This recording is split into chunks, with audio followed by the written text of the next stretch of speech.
This can get you killed in Iran. Do you know her name? Say her name. Mahsa Amini. She was only 22-years old. Gina was her Kurdish name. She came from Saqqez, her city, to Tehran. She was not even unveiled. Her hair was not fully covered, which the Iranian government says, put your headscarf properly.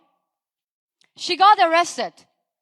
After 2 hours, they gave her dead body to her family.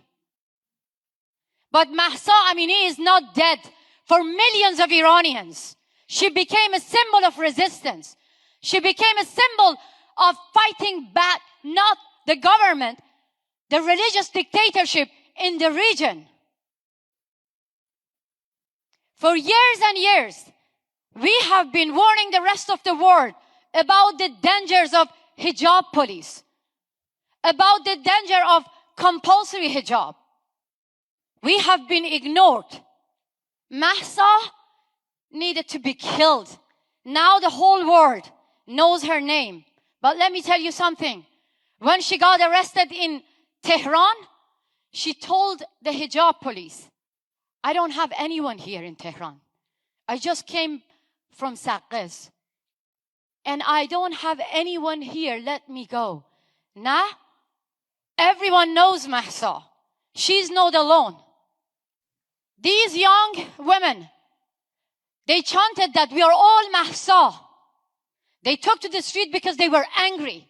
They started to burn their headscarves, to cut their hair, and chanting, Zan, Zendegi, Azadi. It means women, life, freedom. What was the result? They all got killed. Look at their faces.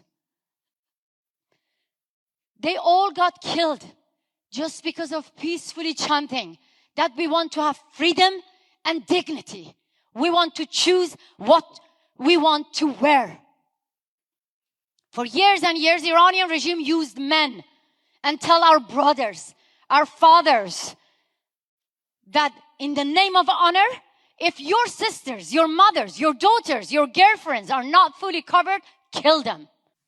These men, instead of killing their daughters, sisters, their mothers, their girlfriends, they got killed because of taking to the streets, because of supporting Iranian women, because of chanting Zan, Zendegi, Azadi. These young people, girls and boys, shoulder to shoulder, they are taking to the streets, risking their lives because they want to say no to religious dictatorship. Who killed them? Just look at their faces. They don't even look like Iranian people.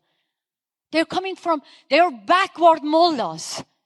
But they are telling us what to wear, what kind of lifestyle to follow, and what kind of belief that we can have.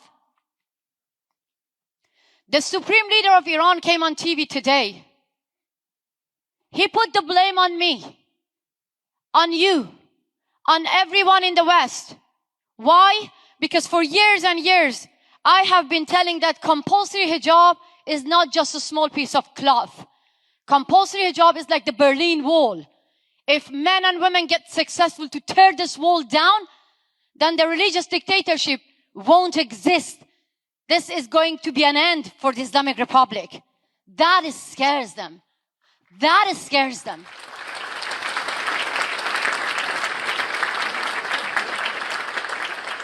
My heart is broken. Not just because of looking into the eyes of young women getting killed. Not just because of looking into the eyes of young men getting killed. I cannot look into the eyes of Western female politicians.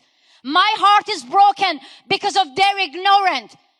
4 years ago, I was in the same stage calling all the female politicians around the world that look at these women. They're facing guns and bullets.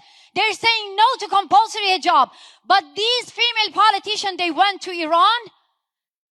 They wore hijab. They bow to our oppressors. Right now, women are facing guns and bullets, but none of this made video to make an apology to Iranian women. None of them cut their hair. None of them burned headscarf.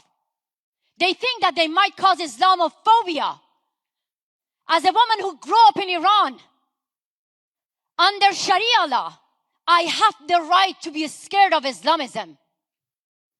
In Iran, I was told if I show my hair, I go to jail. I get lashes. I get killed like Mahsa Amini. In the West, by them, I was told that if I share my stories, I will cause Islamophobia. Yes, I am scared of Islamic ideology. Women of Afghanistan, they are scared of Taliban. We are scared of Islamic Republic. And I am not here to ask you, the Western female politician, to save us. I am here to save you from your misunderstanding of our culture. I'm here to ask you, stop saving the Islamic Republic.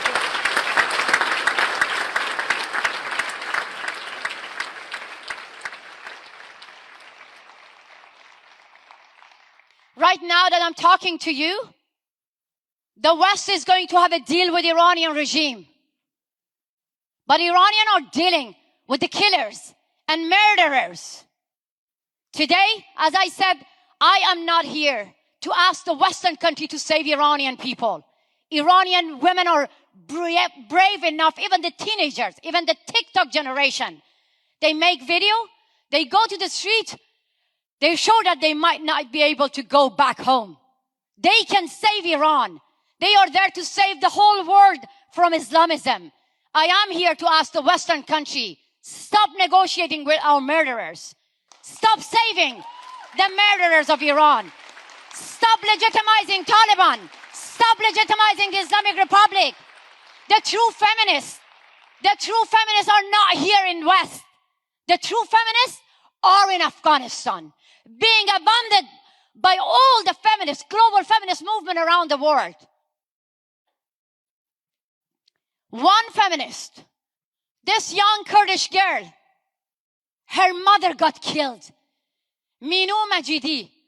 Her crime was protesting against the brutal death of Mahsa Amini. Do you see her crying? No. She turned her pain to power. She turned her pain to anger. She's facing the killers in this picture. And look at her hand.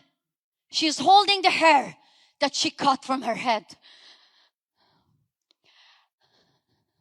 How many of you before coming here, you use your mirror? You look into yourself, your eyes, to make yourself beautiful. How many of you? Hands up. How many of you love your hair? How many of you use mirror to make yourself beautiful? For 40 years we use mirror to make ourselves the one that the government of Iran wants us to be. For 40 years we, the women of Iran and Afghanistan, use the mirror to make ourselves what Taliban and Islamic want us to be. For 40 years, all the Western female politicians, they went to my country. They obeyed Taliban and Islamic Republic. They covered their hair.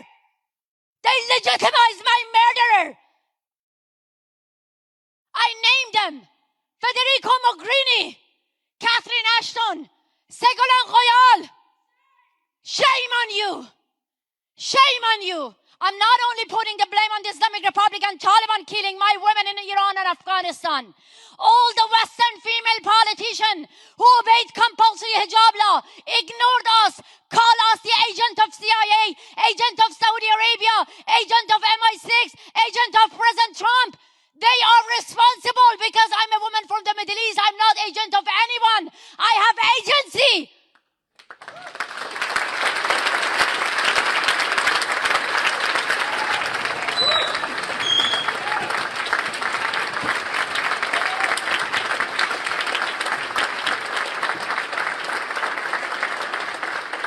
Thank you so much. Solidarity is beautiful, but solidarity itself is not enough. Look at China, Russia, Iran. Dictators around the world are more united than us. This is the time. If we freedom fighters do not get united to end Islamism, to end dictatorship, believe me, dictators will get united to end us and democracy. Today, enough to victimize ourselves. Today, it's enough to cry for justice. We have to take action. We have to take action. I want to call on you, every single of you, freedom fighters. We need a political movement. United Nations is useless. They gave a seat to Islamic Republic, top women body. Iran has a top seat on Women's Council to monitor human rights, women's rights globally. Putin, Russia has a seat at the United Nations to monitor human rights globally. Maduro, Saudi Arabia. Now, Cuba. I'm calling on you. Me, Leopoldo, and Gary Kasparov. We have been talking month and month that we can have our own alternative United Nations. Those who are not being heard in United Nations.